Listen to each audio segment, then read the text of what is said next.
Malang website na yun. Halos isang araw nang lumipas mula nung huling tingnan ko. Shalnark, pakitignan ulit yung website mamaya. Oo, sige. Itong bodyguard. Baka mas marami pa. Bigating tao pala ang babaeng yun. Baka kasi maluho yung tatay. Baka naman mas importante yung kakayahan niya para sa tatay niya. Ang kakayahan ng anak niya siguro ang nagpayaman sa kanya. Pero, bakit kaya siya pumunta sa York New City? Para sa subastahan siguro.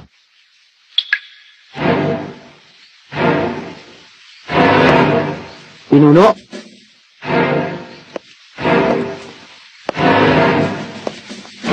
Shizuku, ako Noda. Bakit? Ang galing mo. Ha? Nawala. Kalimutan mo lang sinabi ko. Nawala lang sa isip ko. Bakit pumunta sa York New City ang anak ng pinuno? Kung naisip ko yun ng maaga-aga pa, baka nahanap ko agad ang nakakadena. Ang dahilan kung bakit pumunta ang bata sa York New City kasama mga bodyguard ay para dumalo sa subastahan. Ang kakayahan niyang manghula ang nasa isip ko. Kaya hindi ko na nabigyan ng pansin yon. Pero ayon sa impormasyon sa website, ang batang niya isa ring kolektor ng mga parte ng tao. Parte ng tao? Ang mga pulang mata? Oo. Ang pagsali na nakakadena sa pamilya ng Strand ay hindi nagkataon lamang. Nalaman niya siguro na ipapasubasa ang mga pulang mata at gusto ng anak ng pinuno ng Strand na mapasa kanya ito. Dalawa ang hangarin na nakakadena. Ang gumanti sa atin at mabawi ang mga pulang mata ng mga katribo niya. Shalna, kasama ba sa subastahan ng mga pulang mata? Pasensya na, hindi ko alam. Nung naganap ang subastahan, hindi ko napakinggan yung taga-anunsyo eh. Meron. Kinopya ko yata. Sabi mo may epekto ng N ang mga peke mo, di ba?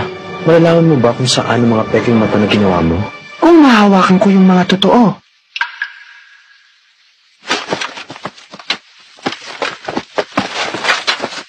Nahanap ko. Eto, oh.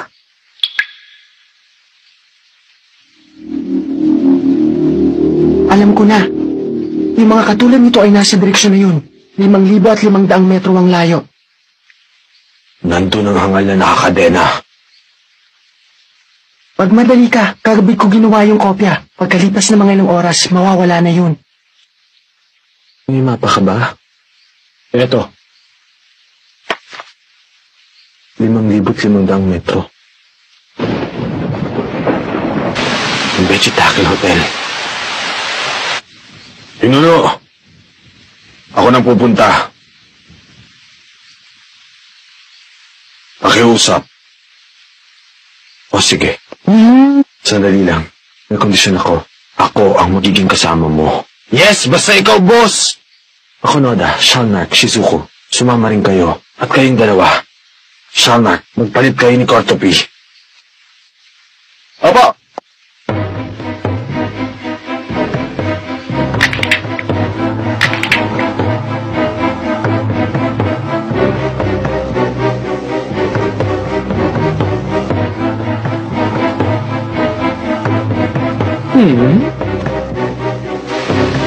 Bueno, tayo na.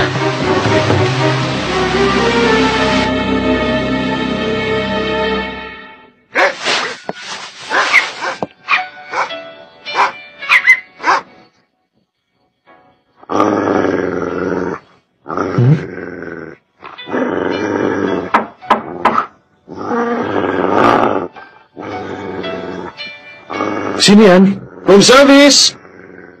Iwan mo na lang sa harap ng pinto. Nasa ilalim ng pinto ang tip mo.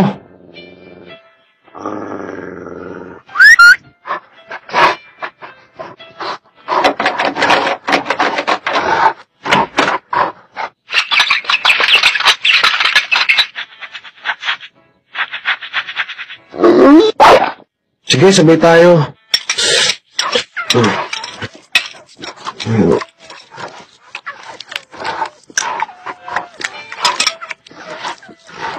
Kailangan ako makahanap ng ibang trabaho. Masyado nakakapagod ang trabahong to. Pati si Eliza sumusuko na. Kaso may papakain ko sa mga ito kung wala akong trabaho. Kawawa naman itong mga alaga kong to. Bahala na nga.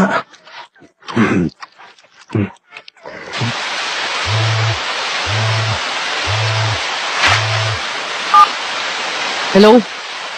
Iruwa, Oo. Sino ka? natrabaho ko sa Kurapita. Tumingin ka sa kaliwa mo. Huh? Pakibaba ang telepono at magsalita ka ng pakulong.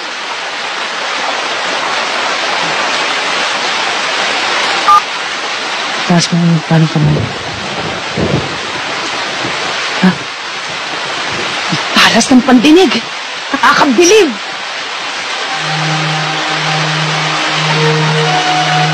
Sino kaya ang angalan ng kakadena? Nakakaintriga. Ako nga hanggang ngayon, di ko pa maintindihan yung patalim ng pagpigil eh. Titingnan ko uli yung website. Baka sakaling may update na uli.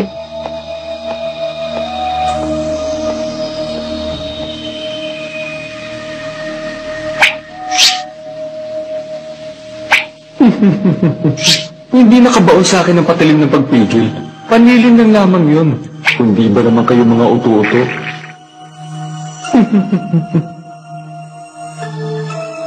Kung papalarin, makakasama mo ang taong may simbolo sa noo. Mapapagod ang gagamba na may 11 paa at mababawasan pa ng 5. Ang lahat ng ito ay para mapanatili ka sa York New City at makalaban ka. Tayong dalawa lang.